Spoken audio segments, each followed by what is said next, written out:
I still got 3 minutes.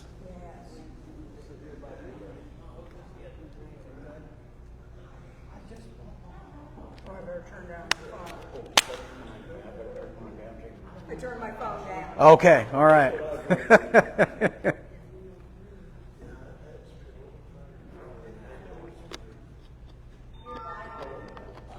Live and ready to go. Okay. All right.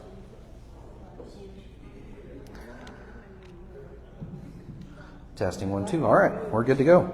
All right, well, let's get started. So, I have got quite an update this morning, and then as always, we'll open it up to any questions that anybody has. So starting off, memberships in the vault. So as you all know, we've been doing the 1,000 for 1,000, the voucher that everybody got. That has worked tremendously. So we currently have 979 memberships in the vault. Year to date, we've sold 111 memberships. Not all those are vouchers, but the vast majority are. I think we've sold 3 or 4 regular memberships without the voucher. So last year to date, April of last year, we had sold 19. So yeah, it's absolutely amazing. We've actually already beat our last year total. Our total membership sales last year was 104. So we've surpassed that as of April. So exciting news there. Just a reminder, we've put some information out in some newsletters. Some additional details will be coming out soon in newsletters and through Facebook, but our 4th of July celebration is July 5th. I've been told that our cabins are already booked up, so we're excited. It's going to be a great time. That will be my 1-year mark here. So I started right before July. Yeah. It was a crazy first couple of weeks, I can tell you that. It was a lot. It was a lot. It's been a crazy year. And it's been a crazy year, but good crazy. We had a lot of stuff happening. It's good stuff. May 23rd, the pool will be open. So join us for that Memorial Day weekend. We will be doing a raising of the flags that weekend as well. That's planned for Saturday. So join us for that.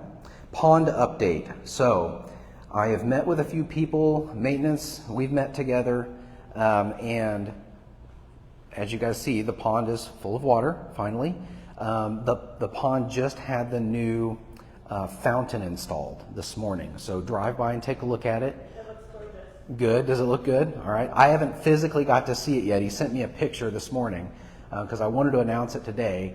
It does have lights, so drive by it at night as well and let's see if the lights are working, but it's supposed to be, yeah, really neat. If we like this fountain, I would like to update the fountain in the front as well, since that one is kind of off to the side and the streams aren't as pretty as this new one for sure. So more to come on that.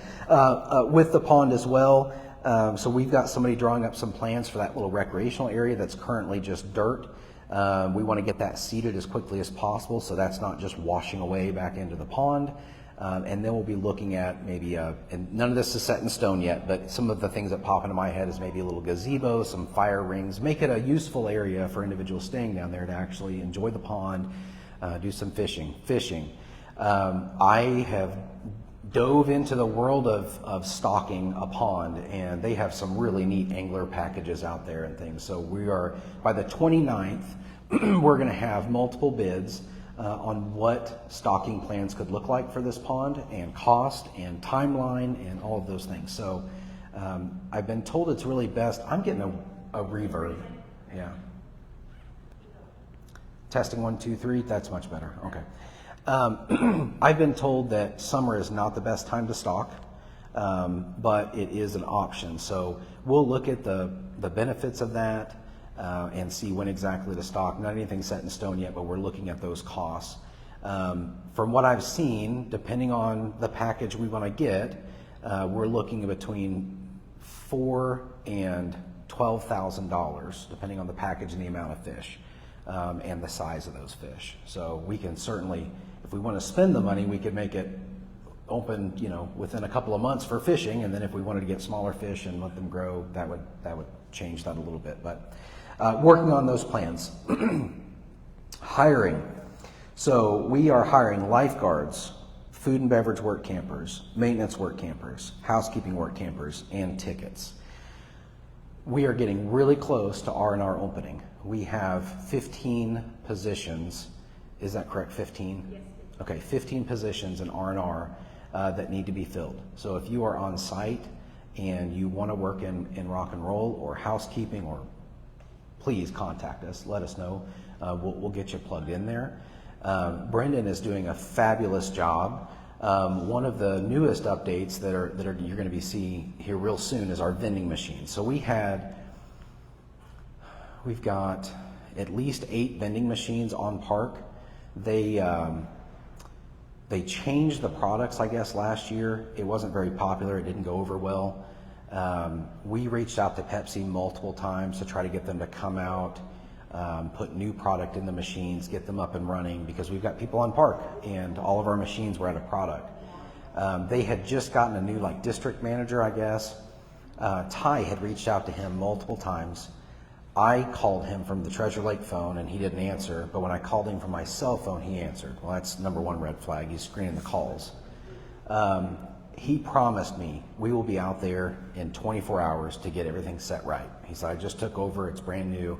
And I said, I can give some grace, but if you make me a promise, if you say 24 hours, I need you here in 24 hours. If it's going to be 3 days, let me know, and that's fine. We'll make that work. Promised me the world, didn't show up. Called him again. He said, oh, there was a mistake with the way the order was submitted. That's my fault. We'll be out there within a week. Okay. We came and by. He didn't show up. Came and went. He didn't show up. So Brendan moved quickly to start contacting Coke to see if we could switch everything over. So we're in the process of that right now. So our vending machines will be updated. They'll be updated with card readers as well. So that's exciting. And then also our Coke product, it'll change the Coke product in the R&R. So we're in the process of that change. I say all that to say Brendan is hit the ground running. He's done a full clean of the kitchen.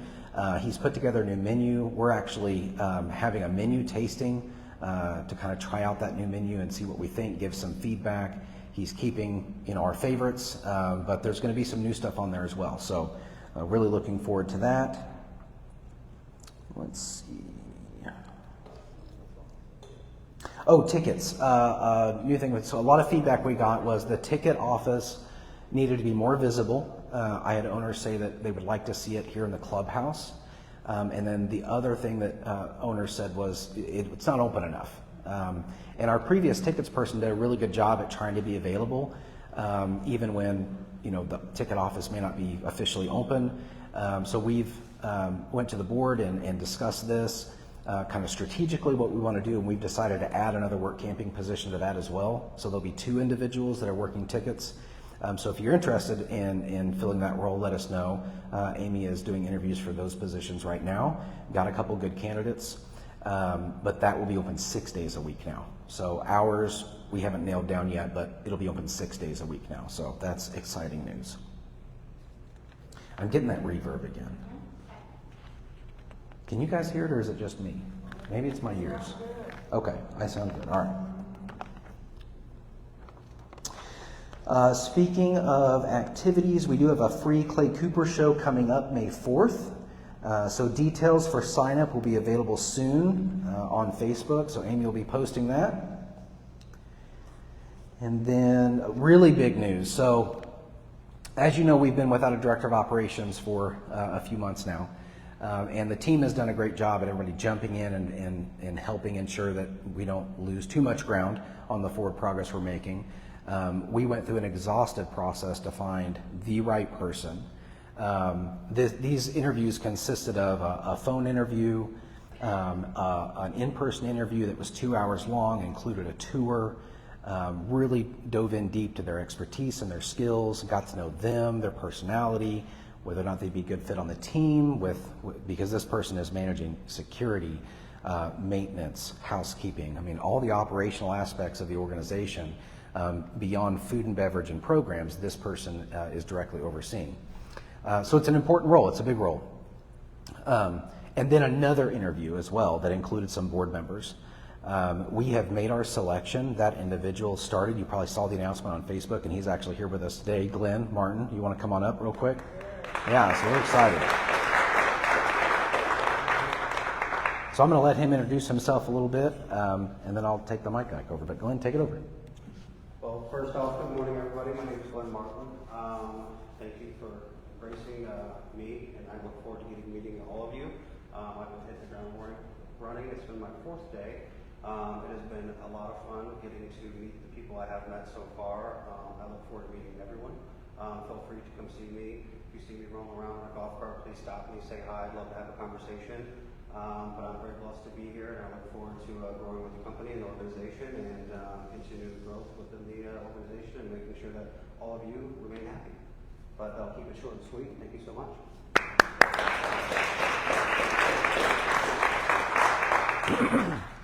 So Glenn has some experience, excuse me, 16 years at a country club.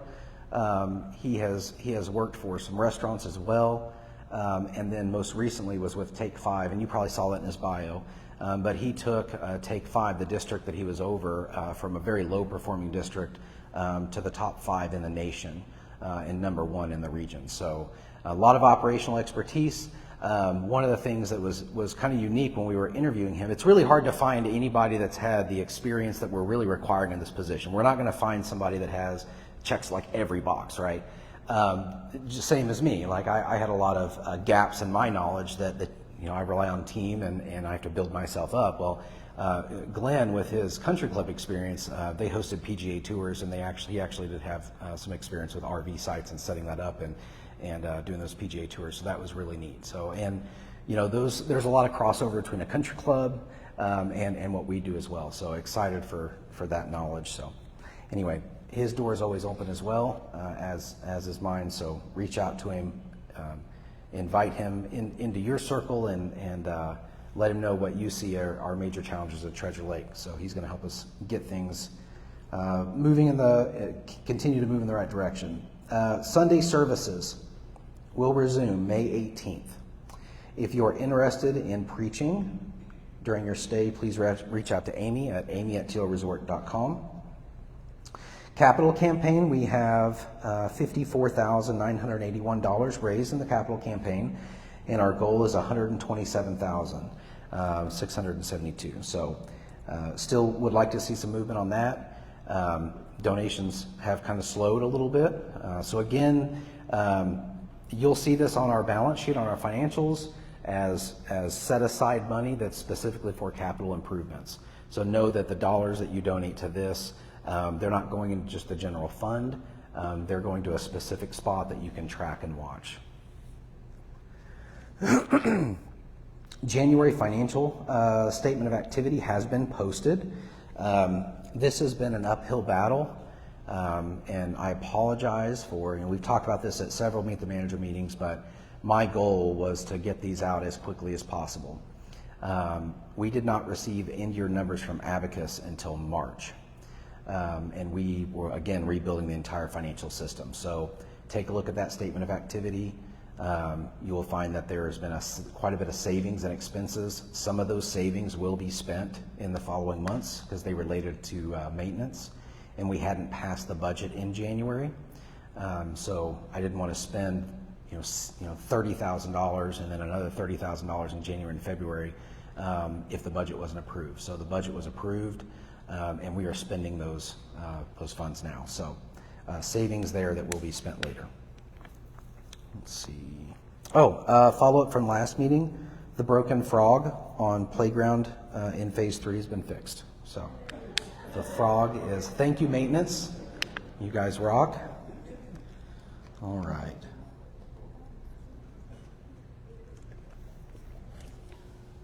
Long-term planning committee. This is something else we've discussed a lot. For those of you that have joined the committee, thank you so much. I know it's kind of a thankless job to come in there and give up your hours and your day to really do some strategic thought process and come up with a plan. They've divided into 2 subcommittees. They're meeting next on the 9th. If you are interested in joining that committee or subcommittee, please reach out to me, and I will make sure that you're on the email list. If you can't be here in person, that's not an issue. We do virtual meeting as well. And then the goal is, like I've said before, is to build a plan that is actionable with target dates on it, SMART goals, something that's measurable and achievable. for the next 5, 10, 15 years. It's already been identified through surveys to the membership that infrastructure is a huge part of this plan. So if you have expertise in that long-term planning or areas that you feel, including technology, because that's another area that we need to continue to improve and leverage in the organization. If you have that expertise, join the committee. They will have recommendations. I will build a plan based on those recommendations, and those recommendations will be presented to the board. It'll include a funding plan, what it will cost to get these things done. And then as a team, we will kind of decide, if Plan A, this part of Plan A needs to be moved to another year, cash flow wise. If it's something we can do right now, or do we need to wait 2 years and kind of see how things go. This will be an evolving plan. It won't just sit on a shelf somewhere. We'll reevaluate it every year and say, hey, are we on track to hit this goal? If not, why?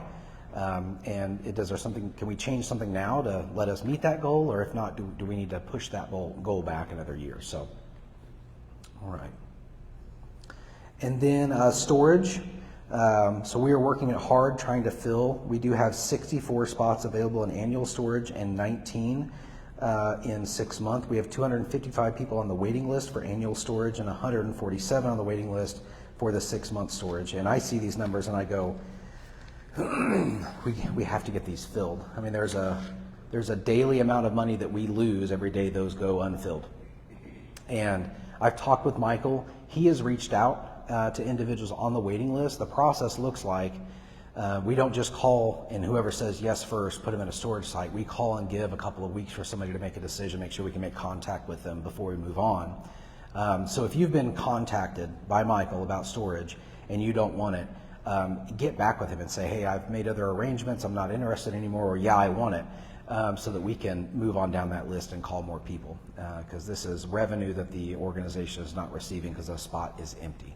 And it's frustrating for an owner sitting on a waiting list if you haven't gotten the call yet, and you're like, man, if we have that many sites open and this many people on the waiting list, and I'm number 20, I should be getting on the site. So have a little bit of patience and grace with that, and if you've been contacted, reach back out so we can continue to move down that list. My goal is to get it filled up. Obviously, with people moving and getting storage and getting out of storage, it's never 100%, but we should be a lot closer than we are. So help us make that goal a reality. And with that, that's all the updates that I have, and I will open it up to questions. Yes, sir. I've got a question and an attaboy. Our RV club is using the Cottrell building this weekend, and when we went in there, it was spotless. Jeff is doing a fantastic job. Yeah. And the question I have is, on the pond, are you looking at planting beneficial pond plants to get cover going for these new fish? That's not something, planting specific plants has not been discussed. If it sounds like you might have a little bit of knowledge in that, we need to meet. Maybe? Yes? Okay. Yeah. I'd love to get your opinion on it. I mean, I was told give it a few months, like nature will take over, and you just make sure you kill the plants you don't want there, cattails, and the rest will take care of itself. But if there's some beneficial plants that can help speed up that process, I'd love to sit down and talk with you about it. Sometime next Yeah, week. next week. Let's do that. Several subjects. On several subjects. Okay, so plan for an hour meeting, or? Jeff is doing an amazing job. I appreciate the attaboy. He spent a lot of time. We've spent a lot of time looking at the cabins that need a lot of work. I'm sorry if we didn't pick your favorite cabin, but we have removed carpet out of one. He's replaced the beds in multiple units. One of them got upgraded to a king bed. The layout worked for that, and it's extremely comfortable. 707. So if you're staying in 707, that's a brand new bed. The unit looks really nice. The only thing left is the end tables that need to be replaced. Is somebody staying in one? Oh, okay. All right. Yeah, you're like 707. Got it. Yeah. 707 is now booked for the year. No, I'm just kidding. Yes, sir. On the cattails, are they doing something to prevent, because they're starting to grow in now? Yeah, so I drive out there 2 times a week, and when I saw the green, my heart sank. We've already treated that. So it's been treated with 2 different types of chemicals that was recommended. We are watching the progress to see, do we need to shock it again? I mean, in my mind, now's the time. There's no fish in it. Like, let's make sure that those don't grow back. But the treatment we're looking at is used specifically for cattails. It's safe for fish, and it's something that we do multiple times a year just to ensure that those cattails cannot take root. So, but I assure you it's been treated, and we're just watching it to see, do we need to switch chemicals? Are we doing something wrong? Did the rain dilute that too much? But Mike, I've told Mike and the maintenance team, including Ryan, that like that is an absolute #1 priority. That like if cattails grow in that pond, I will probably be looking for a new job. So no cattails in the pond. So yeah. Yes, ma'am. When I was out walking, I saw the water shooting. Was that coming from the pool? What are they doing? I mean, we had to empty it? Yeah, so we had, I was told last year the pool was very cold. And we needed to make sure there was enough time for that water to heat up. So we got on it, doggone it. We had 3 or 4 meetings. We had multiple members of maintenance in there, activities in there. We were trying to make sure that we had a solid plan. Anybody in the military in here? No plan survives first contact. So we got the pool cleaned, we got it filled, and quickly realized that there was some chipping going on. The paint from the previous year was failing. So we sprung into action. We called a specialist to come out and take a look at it. The sides of the pool are actually painted with a different paint than the bottom, which is not typical. We felt spend $15,000 this year and know that we're going to be spending between $30,000 and $40,000 next year, or delay pool opening even longer and spend the $30,000 to $40,000 this year. Neither one of those options sound good to me. One, we didn't budget for that. But I guess through the years, we've never taken, and if we may have a long time ago, but recently we've not taken that pool down to its base gunite layer. And we've been painting over. Well, at some point, not the most recent painting, but probably 2 paintings before, a paint was used that didn't adhere well. I don't know if it was because it was a different kind or if the surface wasn't prepped properly. And you don't know it until it fails multiple years later. So if you look at the layers of paint, we've got layers that adhered to each other, and then at some point it didn't adhere, and it's just now starting to fail and crack and pop up. So we panicked a little bit. I mean, that's a big number. I immediately alerted the board, and we met and started talking about solutions. The #1 thing was drain the pool and see what the bottom is. So we drained the pool. The expert came back out, and luckily the bottom is painted with rubber, which means it's not super sharp. So we looked at a new option. So the option we came up with this year is we can go ahead and repaint it, and we have time to ensure we hit our opening date. We repaint it with a thin layer of rubber paint, and then plan next year to take it down to its base gunite layer, start from scratch, and repaint it properly. So this is something that we would have had to do either way because it hasn't been taken down. It was just, do we do it now or do we do it later? And I really couldn't stomach $15,000 just to have to spend $40,000 the following year.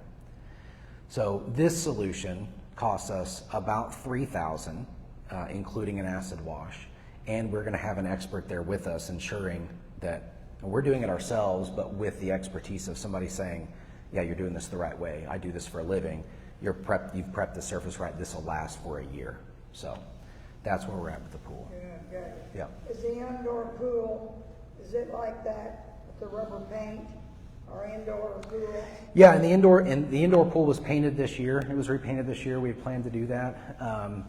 It is not failing or showing any signs of failing as of now. So, but that will be a part of that long-term strategic plan. When do we need to take it down to its base layer? What does that look like year after year to ensure that that proper maintenance is being done? Okay, thank you. You're very welcome. Yes, sir. I'd kind of hope to see the capital improvements fund grow a little faster. But you know, when you check out a lot of places, they ask you, would you like to round up or would you like to make a contribution? Would that be out of line when we check in? No, not at all. Oftentimes, and I'm not up there all the time, but the gate card refunds, a lot of the areas that the key refunds, we're trying to ask for that just to be donated. If that's not happening all the time, let me know offline, and I can make sure that that's happening. But our rounding up is always an option, and I'm. Water leaks not at the pool. Water leaks in our freshwater system, and you were talking about going back to the sewer bill and seeing if there was any relief they could give us. Mm-hmm. I was kind of curious where that was at, and then also, is the pool included in that? It got me wondering, do we get any relief? Because that's water that never hits the sewer, and that's a lot of. It's a lot of water. Yeah. It's 188,000 gallons of water just for the outdoor pool. And yes, so one of the things that part of this plan was identifying the leaks, right? We've identified those major leaks, repaired the ones that we found. We're still working with Missouri Rural Water Association to identify more leaks. They suggested that we put in at each phase a meter. So maintenance has put in a couple of those meters already. We've got a meter on the pool. There was already a meter on one of the pools, but it wasn't working. And then another one had a meter that was working just fine. So we've kept those records. Even with this draining, we'll be going to the city and saying, hey, this never hit the sewer. As far as the overall water leak and the possible relief we could get from the city for that, we have let them know. We've been in communication with the city. We had a sit-down meeting with them, and their advice was fix the leaks and then let's compare that usage and see what that looks like. So until we know that the majority of the leaks have been fixed, we want to wait till that's done to go to the city and say, here's the amount that we think. And then that's probably going to be a negotiation with them. I doubt if we go back 10 years like they say we can, it's going to be quite a chunk. So I don't know how that'll work, but yeah, definitely on our mind for sure. Yes, sir. The water leaks, we were in phase 1, moved to phase 2, and the water pressure is much more than it has been there for years, and probably because the leaks have been fixed. Yeah. We've definitely taken care of some major leaks, some that have popped up while we were looking for water leaks, and others that we don't know how long they were leaking for. So if you see any signs that there is water coming up out of the ground, please contact maintenance. We can mark that and make sure that it's checked out. So, yes, sir. Yeah, I accidentally caught you on a tour. When was it? You were driving around in a car and you were speaking this and that. It was in the winter. Oh, yeah, probably, yeah. I didn't know if you did that often, but it was very interesting. It was nice to see the park because we only come up here a couple of times a year. Mm-hmm. It was kind of nice riding to see what it looked like. Yeah. But I don't know did you invite or was it taped? Because I thought it was live. Yeah, it was live and available to view afterwards. So that was in the winter. I said we'll do these Meet the Manager meetings in person for as long as people show up, and the crowd got really small. So we started doing virtual Meet the Manager meetings. One of them a week was in my office. That was kind of set up like this format, and then the following week would be a drive around where we'd drive around and give updates and just show people kind of what was being done. I've gotten some requests for additional drive-throughs. So me and Amy are kind of discussing what the timeline for that would be like, even during the summer for people that may not be able to make it down. Haven't landed on how many of those we're going to do or how often, but have received feedback that. Did you have a notification about that last one, or was this that? Because I don't go online that often, but I couldn't realize it when you see it. Yeah, so we did do notifications, and we had it planned where we announced the day before, and then we would go live, and it's supposed to let everybody know, hey, Treasure Lake's going live. And then we rotated those every week for several weeks. We would do one in my office, and then one driving around, and then one in my office, and then one driving around every Saturday at the same time we do these. So, yeah. But those aren't currently happening right now. But we're talking about bringing at least the drive-through portion back a couple times. Maybe not as frequently as we were doing it in the winter, but a few times for people that haven't been on the park yet.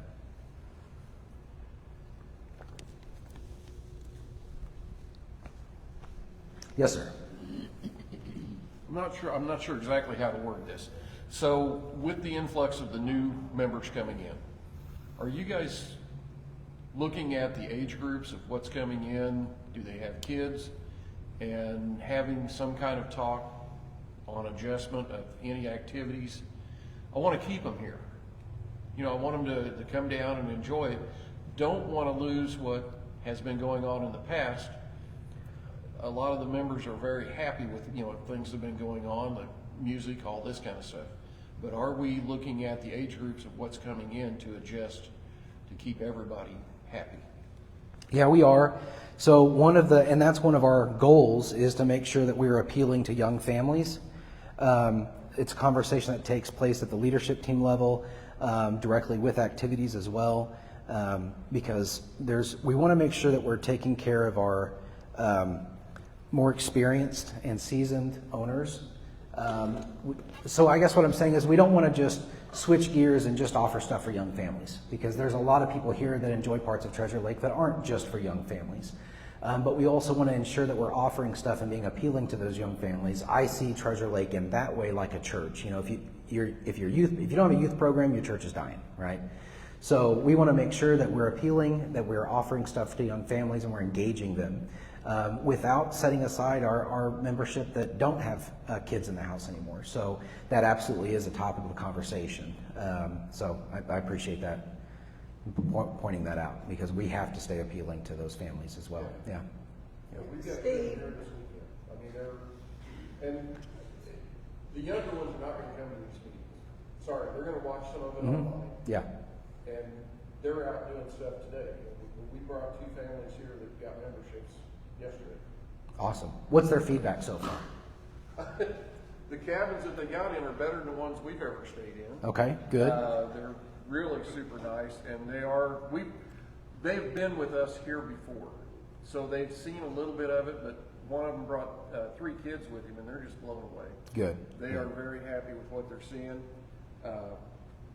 We keep telling them, you haven't even seen a tip of the iceberg yet when summer gets started. Wait till 4th of July happens. Yeah. Yeah. So, and they're excited. They haven't been to Branson, so they're out doing everything they can crowd into 2 Yeah, days. absolutely. Okay. But I look for one of them to have a camper before too long, but they're going to be using the cabins as much as they can. Yeah.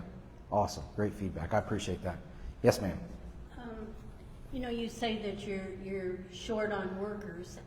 Are you utilizing those boards at every bathroom and all of that, and maybe even putting something up here as a board for advertising that you need people on that? I don't think we've utilized the cork boards. Are they used for the activities? Are they putting those out there on those So boards? we're right in the middle of a transition with the boards.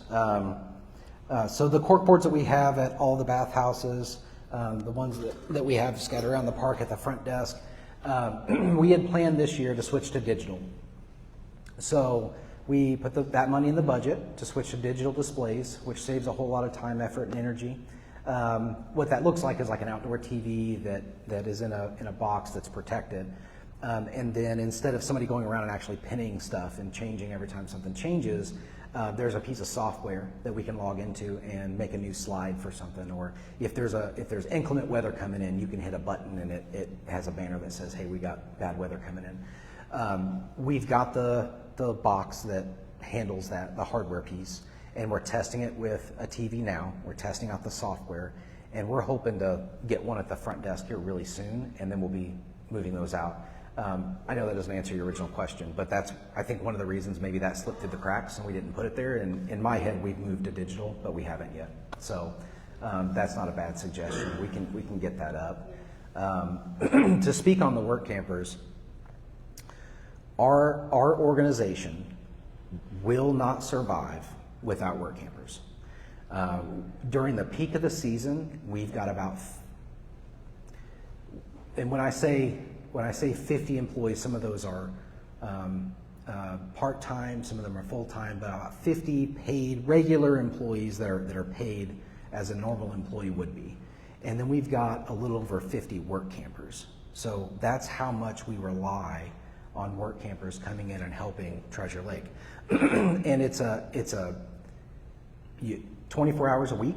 You come in, you have a job description. You're an employee just like anybody else. You're part of the team. But instead of getting paid, you're getting your site for free for 24 hours. Don't do the math on that, okay? Because I'll tell you this, it's a huge sacrifice, and you got to care about Treasure Lake to make that sacrifice, because it's a step above volunteering as far as compensation wise. You're getting your site paid for, and that's a huge benefit, and you don't have to move. You're in phase 4 if you elect to be. But those are really the main benefits. There's some shows that you get to see and stuff as well, but it certainly doesn't outweigh the amount of work that they put into Treasure Lake, because a lot of these individuals will work their 24 hours and then volunteer on top of that to make sure that we're making Treasure Lake a special place. So I know that, you know, I've had lots of people come up to me and say, are there a better way? And these aren't current work campers. These are individuals that have seen the park, seen what work campers do, see us not filling those roles today, because we've got several openings, and saying, is there something we can do to entice somebody a little bit more, less hours maybe, or you know, something else that we can offer them. There's been several ideas that have been thrown out. I don't have an answer for that. It's really hard to change gears midstream because we've budgeted for X number of positions. We know what that looks like. We don't want to, at one point in time, it was anybody that said, I want to work camp, let them work camp. And that's not beneficial either, because then people look around and they say, well, if I work camp, I'm going to be doing this or doing that. And maybe you're using somebody for 20 hours instead of 24, or you know, we've got a work camper that maybe they just want to do X, Y, Z. Positions are just created, and that's not the place we want to be. So we've got a set amount of positions with job descriptions and expectations and things that are needed, because the park is giving them something. It's a free site, and there is a cost with that as far as utilities and water. So we do need to put a cap on it. We've got that cap on it. We've got our positions set. I know that in the past we went through a period of change where we didn't have a general manager, and the culture, when I first got here and started speaking to work campers, they felt like they weren't appreciated. They felt like they were treated as like not employees or part of the team, but they felt taken advantage of in a lot of cases. So I've done everything that I could do culture-wise to fix that. I've spoken with several work campers that were here before and discussed with them, you know, possibly coming back. We've got some that, even though things are getting better, they've said, I'm just not going to come back. It's just not for me. And I have to respect that. But I can guarantee you that as we move forward, there's an expectation, there's a job that has to get done. You're going to be appreciated, and you're going to be part of the Treasure Lake team. You're not something else that's over here on the side, and we need you. So if you're interested in work camping, and you don't have to be an owner to be a work camper. We've posted on job boards for kind of like national work camping job boards as well. So you don't have to be an owner at Treasure Lake. You can come and work camp. You'll get a site in phase 4 just like any other work camper would get. And hopefully they fall in love with the place that they come here if they're not a work camper and end up buying a membership. But that's where we're at. So here's another challenge. I'm not saying that any job is, everybody works hard, okay? So let me make that very clear. But there are some jobs at Treasure Lake that we have as work camping jobs that are more physically strenuous than other jobs. If you're a work camper in maintenance, that's a tough job. If you're a work camper in housekeeping, that's a tough and physically demanding job. And a lot of people that we have that are in a place in their life where they want to work camp, can afford to work camp, or are here to work camp, can't physically do those jobs. So or don't have any desire to physically do those jobs. So that's another challenge that we run up against as well. So.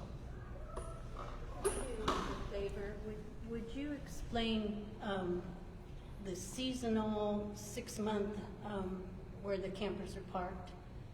Why aren't those people getting moved over to the full time? I take it 6 months, you get to stay there forever, right? Are you talking about the storage? Yeah. So, okay, yeah. Is the storage, are they able to stay in that 6 month forever? So there's no initiative to try and get them over to the long term. Is their price cheaper, or is it more expensive to be in a 6 month? So it's not more expensive. And this is one of those situations where we made some changes, and everybody's kind of taking a step back and looking at what those changes affected. So in the past, everything was kind of priced differently. There was different prices for the different storage. And we made everything $500 a year. So the 6 month storage is actually $250 for 6 months. It's the same price annualized, but there's, like you said, there's really no benefit to one or the other besides annual storage is in a gated area. That's really it. So there's been talks about getting rid of 6 months storage, being called 6 month storage, because it's really the same thing, and the only benefit is you pay twice a year instead of once a year.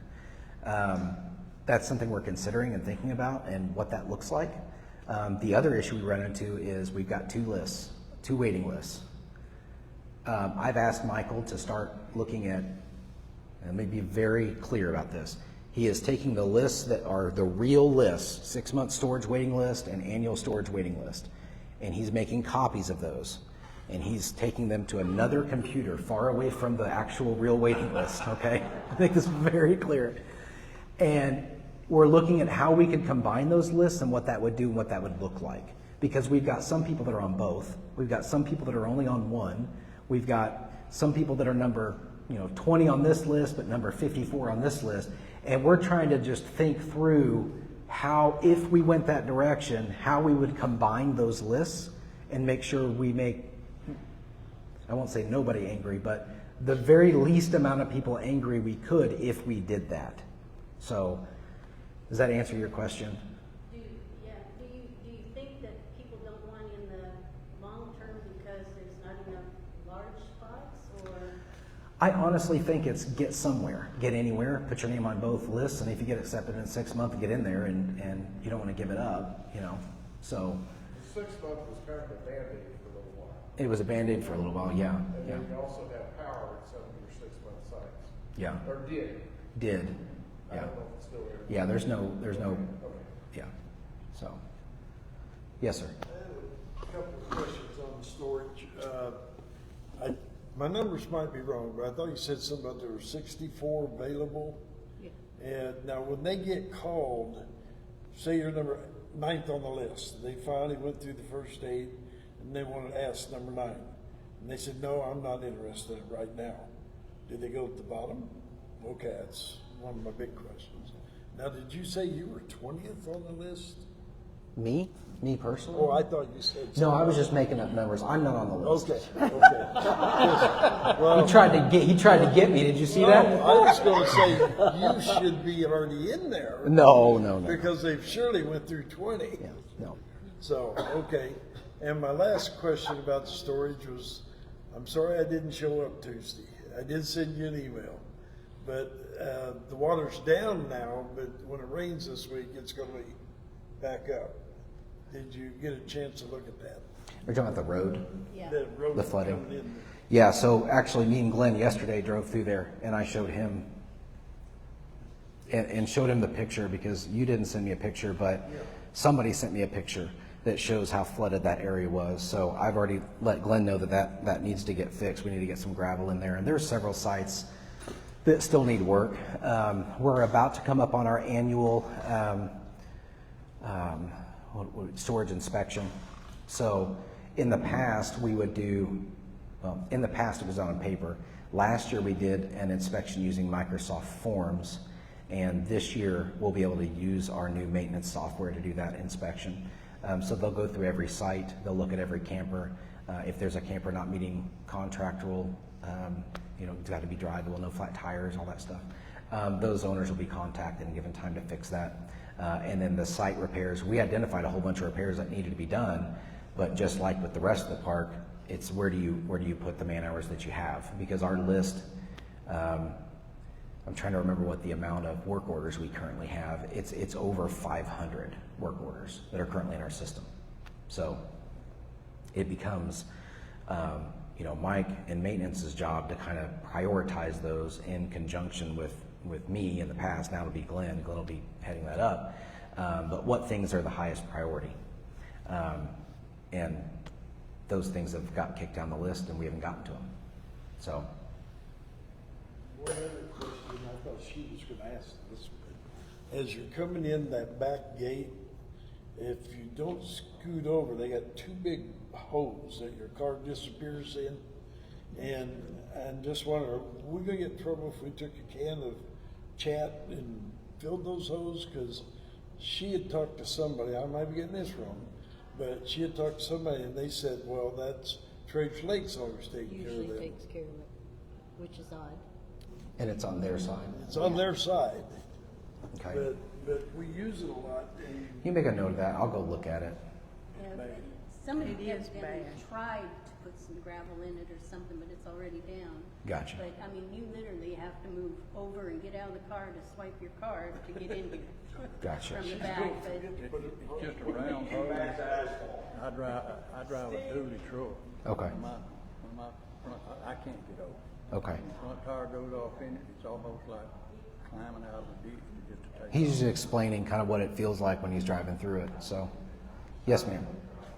The president of our homeowners association at Forest Park has purchased the asphalt and made an agreement with maintenance to actually repair those holes. There we go. Meetings are great with a lot of people. Yeah. There we go. Awesome. Do you have your hand up? Okay.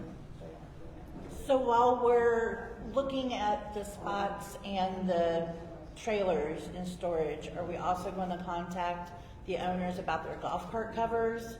Because they're shredded there, they're shredded in four, it just makes the park look trashy. It does, and I've got a great solution for this. We actually spent some time thinking this through. Here was my problem. I call somebody that's in Nebraska and I say, hey, your cover is shredded. And they're like, okay. I'll be up there in a couple of months. Maybe I'm asking if you can take it off. Here's an even better plan. I want to buy a bunch of covers and say, you've got 2 weeks to get it fixed, or you can buy a cover from us and we'll go out there and put a new cover on it for you. So, and 10% markup on whatever the covers cost, and we'll go throw it on there, and park looks great, and golf carts are covered, and so that's the plan for that. So We also need to cover our veteran trailer that's in four. I've seen that. With the rain, it's just going to make it unusable. Yeah. Can you make a note of that? Okay. Yeah, and I saw that, and that's one of those things that just got low on the list for me, and it shouldn't have. So I've got backup now. I can throw Glenn at stuff now. Glenn, fix it. Yes, sir. I'm sorry we're late. What can I do and stop? On the city, on the water leaks, is it city water or well water here? It's city water. Is it PVC main line, do you know, or Orangeburg, or how old it is? I would love to say it's all PVC, but I couldn't guarantee that every. Laterals that come off and feed the different phases. Those are 2-inch PVC. Those are 2-inch. What Yeah. class is it? Do you have any idea? I have no idea. Because there's a big difference if they're using a class 200 versus schedule 40. You sound like somebody I need to come talk to. Okay, well, you can run into problems if you're over 4 inch, because class 200 over 4 inch is a higher pressure rating than schedule 40. Okay. A lot of people don't realize that. It switches there. Okay. Do you want to be on a long-term planning committee? I do too. Yeah, Okay. I've been in that industry almost 40 years. That would be amazing. So, can you get his information? Can you give your email to Amy and I'll reach out to you? Because there are some bigger problems infrastructure-wise. Like right now, when we're fixing a leak, that's not proactive, that's reactive, and we're behind the gun. Same with electrical. You know, we've got some issues with electrical that we have to address in the next 5-10 years. And we have to put a plan together and decide what we want to do and how much is that going to cost, and is the cost benefit analysis, is it worth it? You know what? So I would love for you to be a part of that infrastructure committee so we can start discussing those things. Right now we've got, so the meters that we're putting on we've got a 6-inch, we've got a possible 4-inch. This is based on the turns. We haven't dug it up yet. And then multiple 2 inches. But most of the stuff coming off of our main line is 2-inch.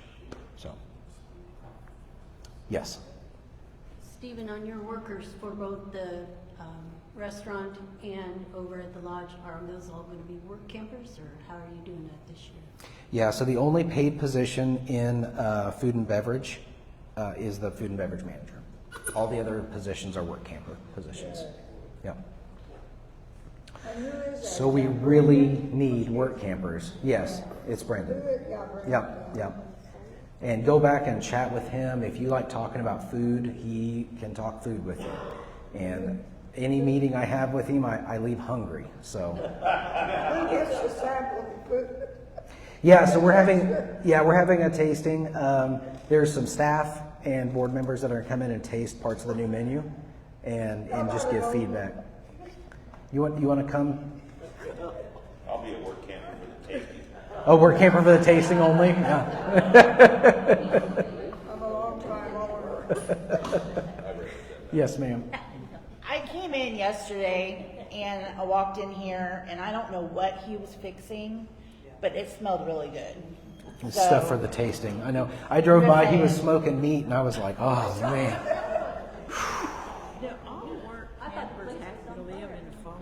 Say that again. Do all work campers have to live in Foley?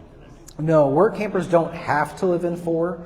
They can, if they're not in 4, they have to follow the same rules that everybody else does when it comes to moving. So if a work camper's in phase 1, they can be there for the 30 days and they have to move phases. If a work camper's in phase 4, they don't have to move until their contract is up, until their time is done. I was thinking that would be a draw if you could live in another phase instead of. Yeah, you absolutely can. Yeah, and if anybody's like, man, I'd love to work camp, but I don't want to have. I like phase 2. That's not an issue. Like you can still work camp. You'll still just have to move at your normal time. So. Normal time is it 30 days? Mm-hmm. Yes, yeah, yes. yeah, including buybacks. Yeah. Mm-hmm. Yes, ma'am. Kind of started at the first of the meeting. I thought that the people at the office need to be more knowledgeable, but I've found out since this meeting, soon is a key word. Be open soon. So there's no set dates. Those people probably are pretty knowledgeable because they got it from the top down. The word to use is soon. Never give a date. Is that correct? Yeah, that's very accurate. Okay. Yeah. But we want dates. We don't want Yeah. soon from every person that we talk to. Okay. So she's saying that she wants a date on like when the rock and roll is going to be open. Or when the ticket office. When the ticket office will be open. People that we don't know a date, like Yeah. we plan to be open, even if it's 1st of July, that would give someone a date. So the feedback that I've gotten, and I appreciate that, right? Because I honestly, when we started looking at rock and roll, I said, we need to put a date down. We need to plan for that. We need to hit that target. Here's the issue with that. If I had the campers to open rock and roll earlier than that date, I'd want to open it earlier than that date. So that's why I'm not given a date.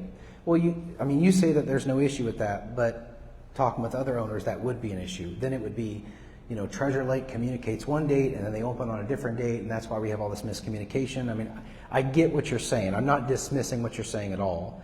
My stance has been get it done as soon as possible and let people see the results, instead of putting a date out there that's way too far out when we could possibly do it sooner, or trying to constrain ourselves to a timeline that's not feasible and then missing that target. So we've had a lot of changes this year. And if the ownership says to me, like collectively, if the board were to come in and say, Stephen, I've talked to 400 owners and they all say that they want dead set dates on things, I will set plans and dates and we will stick to those targets. We won't get as much done. Because right now I've got the freedom to say, prioritize as we go. Oh, we got more time? Let's hit this. Let's get this done. Let's open this early. Whereas, sorry, go ahead. It's like there's not one of them that's open. we don't have that ticket. No, you're fine. No, this is a good conversation, and this does not bother me at all. Like, if you're feeling that way, I want to know that, because this is good feedback for me. And if other people are feeling it, and maybe they didn't want to bring it up, but now they will, or they'll communicate with me, I get the frustration. I guess I don't know how to, either direction I go, people are going to be upset. Okay, so your main problem is you don't have enough people to fill those positions? Right now with rock and roll, yeah. Or with, like the breakfasts or the... Correct. You don't have enough people that want to work in those positions? Correct. Okay. Yep. As of today, that's the issue. And originally I was asked, when is rock and roll going to open? And I said I would love to give you a date. It's going to be as soon as possible. We're looking at early May is the date that I gave. That's still our target. I've got Brendan ready. If he needs to open by himself, we can do that. Much more limited menu. I would like to get some staff in there so we could have some more offerings.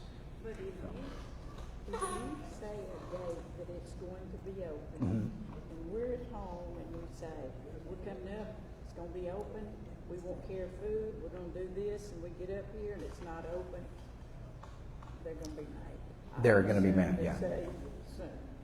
So you're saying you would assume to say just soon and not give a date? Okay. Soon, and deal with it when you get here. Okay. Don't tell a date and then people plan accordingly. Sorry. Don't tell a date and people plan accordingly, and they get up here and it's not open. Then they're going to be mad, I think. If they didn't prepare, they're bringing family in, they think they're going to, be able to get meals here. Yeah. I like the soon better than the date. So she likes the soon better than the date. And some of this is on me. Like I this is my first full year, so I'm learning, did we start recruiting soon enough? Is there going to be a wave of work campers that come right before we open because they come every year and they're not responding to our requests because they're just going to show up and say, I'm ready to work? I'm learning. So, yes, ma'am. And in regards to the ticket office especially, I wouldn't say that we don't have people, but there's a process. You have to apply and then they interview and it's time. So just, in a way, be patient because they're working on it. They've got applications and they're working on it.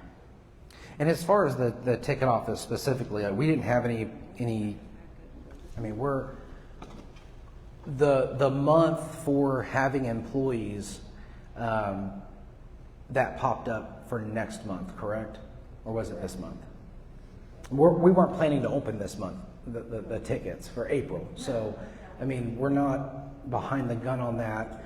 I get very frustrated, like if we're in May 30th and we don't have a ticket office, well then yeah, like we should be open for May. We got enough people here to have a ticket office open in May. But in April, it has not been the highest priority for the ticket office. We are moving it over here instead of over in the lodge, so that'll be a change as well. Yeah. And that's feedback from you guys as well. Yes, sir. How come we don't have to bring in a food truck during Sorry. March or April if there's enough people here, just for that short period of time until this does open up each year? Yeah, so his question was, can we open up, or can we have a food truck come down for the times that it's not conducive to have a full restaurant open, but we might be having an event going on. So we've done that. Nitro Ice, I believe, is the food truck that came down. I visited him once and got a walk-in taco from him. It was delicious, a great food truck. The business was not there for it. And I doubt if I asked him to come back that he would come back during that time. So, yeah. And then we run into the opposite problem during 4th of July because we've got a restaurant, but we see this huge influx of people. And, last year we had a food truck and we had the food truck and rock and roll open and the line was an hour wait to get to the food truck. So, yes, ma'am. When we had Nitro here, though, it was really bad weather. So, I wouldn't necessarily hold that against us as members. I mean, we had storms that week of spring break. Yeah, yeah. And I'm not holding against the members. I don't want you to take it that way at all. I just know as a food truck, if you're coming down for 5 days and you don't have the foot traffic and you could be somewhere else, it's tough for me to go to him and say, and I get what you're saying, there was bad weather, but it's tough for me to go to him and say, hey, can you come back for a week or 2 weeks or what have you. So you're fine. Come on in. No, don't run away. Come on and have a seat. Okay, it's not right now. Yeah. Thank you. It'll be open soon. I had to, you know. All right. I really do appreciate your patience in it too. I hope you all know that we're working really, really hard to get these ticket office, food and beverage open, for the repairs, for the capital improvements. It's all top of mind. So appreciate your patience in that. I have a few online questions. Okay. I've got some people that are interested in a dog park. And I know we've got restrictions on fences and things like that, but there are a lot of people on here that would like to figure out a way to have a dog park option. I think it's a conversation for the long-term planning committee to kind of see how does that affect. You know, there's a couple of things. Yeah, so for the dog park, oh yeah, because you don't have a mic on. Sorry. I gotta remember how it works. So we're taking some questions from online that Amy is reading out loud, and the first one that she mentioned was a dog park. There's interest in having a dog park here at Treasure Lake. This is an idea that had been explored before. There are some issues with fencing, and I'm not saying that's a deal killer, like could not happen, but we actually can't put up any permanent fencing according to our bylaws without a vote from the membership, 2/3 vote. So that's one issue. Now there's ways to overcome that. You can make it portable, maybe, I don't have the answer for that, but there might be ways around that. The other concern is insurance, and then, you know, the operational aspect of that. It doesn't need to be manned, unmanned, all those things. But the long-term planning committee could really dig deep into that and decide, you know, if we were to, here would be the proposal, here would be the cost, here are some options, and then we would present that to the board for, you know, inclusion into that long-term plan. So, if you're interested in it, don't let that conversation die. You know, contact me, share your information. I'd be happy for you to be on the long-term planning committee, or at least discuss it with a long-term planning committee member. So, yep. Yes, sir. I know this question has nothing to do with anybody in the park, and they don't care a thing about it. But I think the board's looking into the trailers, the boats, and all that. So I was being a little facetious there, but who do we go to, and maybe this guy knows, to voice our opinion on that? Because I know they're talking May 29th of doing something. Yeah, so for anybody that maybe missed the board meeting, I'll kind of give you the history of events. So every year the board looks at the rules and regulations of Treasure Lake, and if necessary they do an update to those rules and regulations. We posted new rules, and it included some changes. Some of them were changes that, so like for instance the trailers, I guess, and again I wasn't here, but if you go back say 2 to 3 years, trailers weren't allowed. Then that rule was dropped out of the rules and they were allowed. And then this year it was put back in to be not allowed again. So, and the wording could use some work, because it says boat trailers or tow trailers. So the feedback I've received is that's really confusing, because you name boat trailers and then you say tow trailers. What is a tow trailer? And so when I asked for clarification on this, I was told anything with a hitch. I mean, if it's not your RV, and it's parked on your site and has a hitch and wheels, it's a trailer. So that's everything. Cargo trailers, utility trailers, you name it. I had started receiving feedback from owners that they were unhappy with this rule. I brought that feedback to the board and we discussed it during a work session. What came out of that work session was, let's postpone the enforcement of that rule. So let me be very clear, that rule is still on the books, but they postponed enforcement of that rule until May 29th to gather additional feedback from owners, look at the situation, look at possibilities, and decide whether or not the rule was going to stay, if it was going to be modified, or if it was going to be removed. So if you have any feedback on trailers should be, trailers shouldn't be, trailers should be but, trailers shouldn't be but, communicate that to the board at board@tlresort.com. You can also email me, gm@tlresort.com, and I will forward that information to them if you've got thoughts, questions, concerns, opinions about whether or not trailers should be allowed. So, did that answer your question? Yeah, I was asked back with address the .com. That, yeah. So if you go online and go like for members, board of directors, there's a page that has all of our board members on it. It's got their phone number and it's got their email address. So if you wanted to reach out just to one board member, you could. We've got a distribution list called board@tlresort.com, where if anybody emails board@tlresort.com, it goes to our current board members and me. So if you email that distribution list, that's where that goes. So. What about the golf carts? What do we ever decide? Can the golf carts be on the grass, off the grass? We talked about it. Brian said something while we was at the board meeting.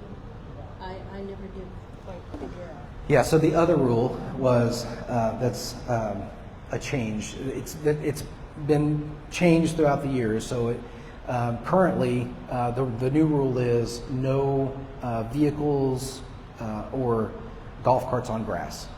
So, and there was a time when you were allowed to park on the grass if there was no spot available and if you only had 2 tires on the grass.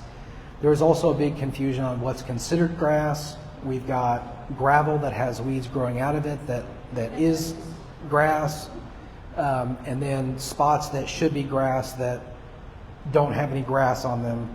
It gets very confusing to try to enforce that fairly. And a big part of our failure is, your RV site, if it's gravel, it should be gravel. There shouldn't be grass coming into your gravel site. So that's a priority for maintenance.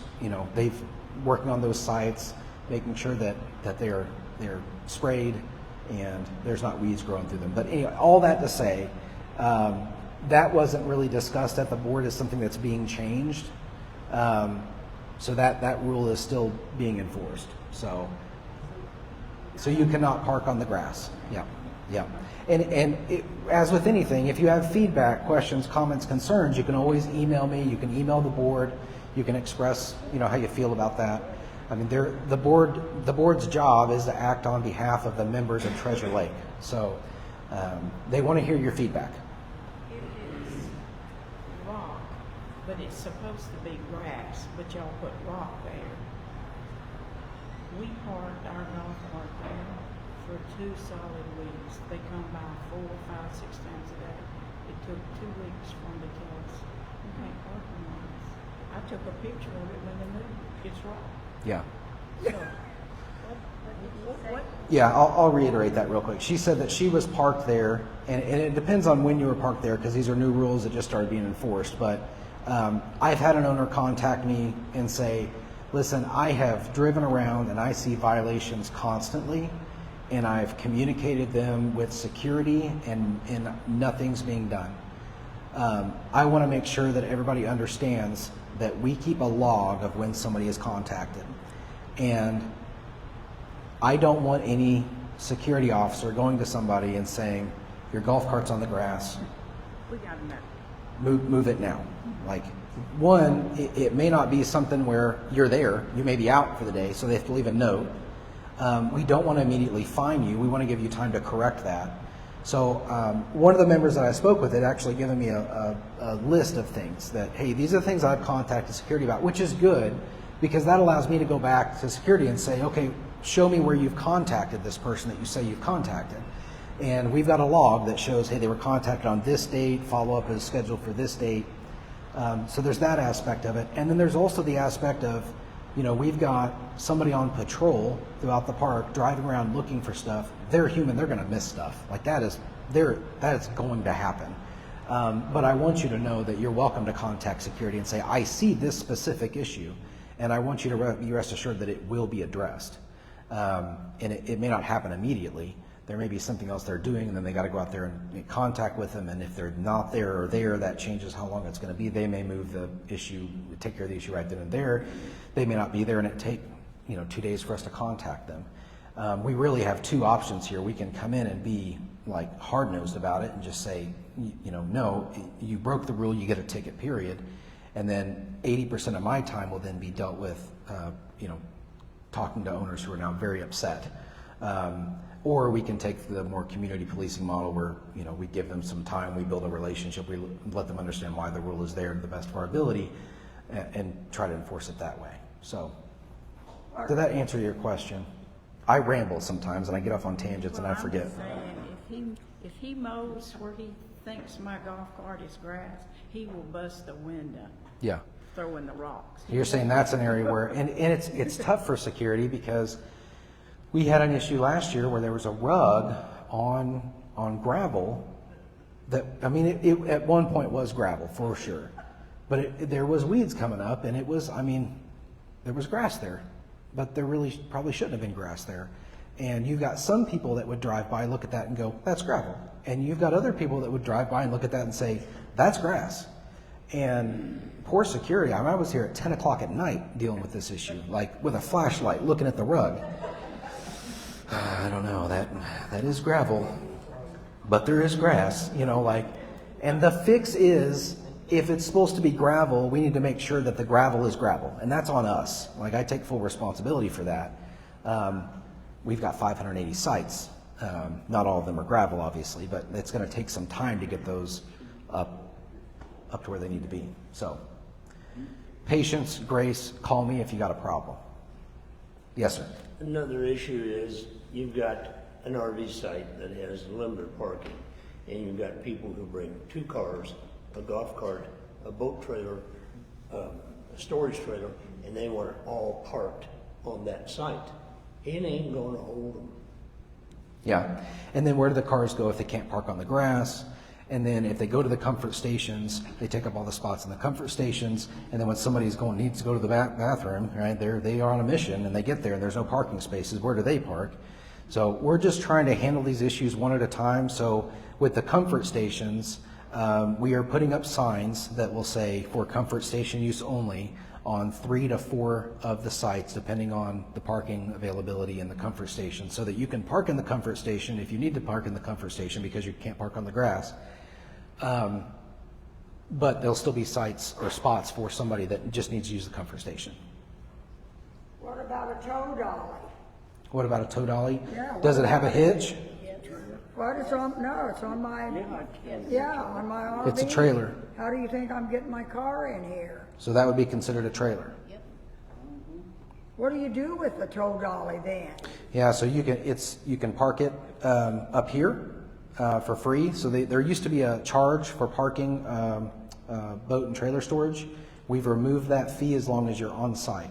But if you want to park your trailer here and go to Nebraska or Alaska, you're charged for it. But if you're here on site, you're not charged. Yes, sir. I have one quick question. A trailer has a license on it. A tow dolly does not have a license. So I wasn't. So that's a good distinction that you could make. But the information that I got was if it has a hitch, it's got wheels, it's a trailer. This is something that I had thought about because there's some people that have a tow dolly and bring a car in that doesn't have a hitch, and so they have no way to move that tow dolly. Will Treasure Lake do that for them, or? So they have a tow dolly with no hitch? They have a car that's on that tow dolly, but they're supposed to use their motor home to move that tow dolly to. Oh, gotcha. How do you? I gotcha. Okay. That's a new one for me. Well, I know I get 40-foot motor home over here to maneuver around over there. No, but if he mows over with a mower, he is going to bust some grass. Then how do you handle that? Welcome to my world. We all know right from wrong. start being part of the solution and not part of the problem. Thank you. Steve? Yes, ma'am. Have you ever thought of maybe taking some of that area where you can't tell whether it's grass or gravel, you know, as you pull into your site and making it a golf cart spot for people? Because how many people here have golf carts? I mean, that would solve a lot of your problem, and less grass to mow, you know, use it all the way across or something for golf carts. Yeah, it's a great idea. I think there's a whole lot of solutions that we can come up with. We are reacting to these rule changes in real time. So can you jot that down as well, Amy? I'm looking at solutions.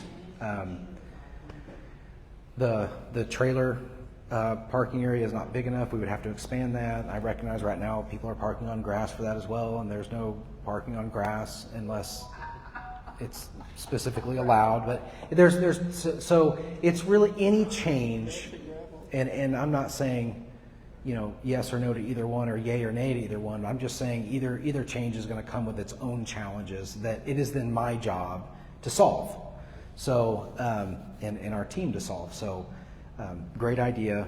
I mean, honestly, with the amount of gravel that we have, it just needs to be taken care of. And if you're on your site and you're willing and able to make that gravel look like gravel and not grass, we have, you know, I'm serious. We have security and maintenance both have rakes. You can go to security and say, hey, can I get a rake? I want to rake my site up. And they'll give you a rake, and you can rake that gravel up and then pull out those weeds, and there's no more grass there.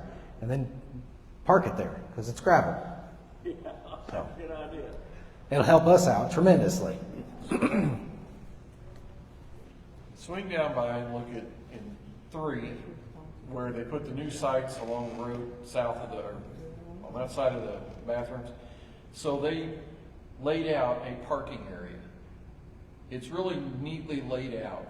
We lost some grass in doing it, but everybody's able to get their vehicles. You've got 4 motorhomes in there right now, I think. And they have their vehicles sitting beside them. Everything's off the blacktop. I was looking, we're parked right across from it, and I looked at it the other day, and I was like, okay, they laid this out really good. So there is a little bit of a solution there. But with the difference in units, I parked my truck today over at the comfort station because I was sticking out in the road. And like you said, a little bit of common sense can take us a long, long ways. Yeah. I appreciate that. All right, we've gone over. It's 11:15. Oh, yeah, that's against road time. Yeah, I mentioned that. Yep. It's time to eat, are you buying? What's that? It's time to eat. Am I buying? Yeah. No, what I'm tasked with next is going into the kitchen and helping Brendan prepare that tasting. So, because we need some work campers. We do have some professional eaters. Yeah. I'm one of them. Oh, I need to get out there and play more pickleball is what I need to do. All right. One last question? We'll wrap this up. Yes, sir. I noticed last year, we stayed in Lake Paul, and the guy next to us, one of the other campers had backed up into his trailer and didn't have any liability insurance. Do you guys require that to protect your own buildings or any sites or any of that stuff? So do we require insurance from members? Even if we did, we don't check it. We, of course, have insurance. And then if somebody damages like a pedestal, there's a process that we go through, or if they damage a water line, and they get a bill for that. But as far as, I hate to answer that because I don't 100% know if there's somewhere in a rule somewhere that we say you're required to have liability insurance. I mean, most states require you to have, all states require you to have liability insurance. So if they're already breaking a law, why would they? I don't know if our policy would change that, I guess is what I'm saying. But I don't know if there is a policy somewhere. We do require it on golf carts. Yep. And I think because that's not a state law, so Okay. All right, well, I appreciate you guys. As always, I will hang out here for a little bit as well, so if you do have a question and you're shy, you can come up and ask me. Appreciate you guys. Thanks for coming.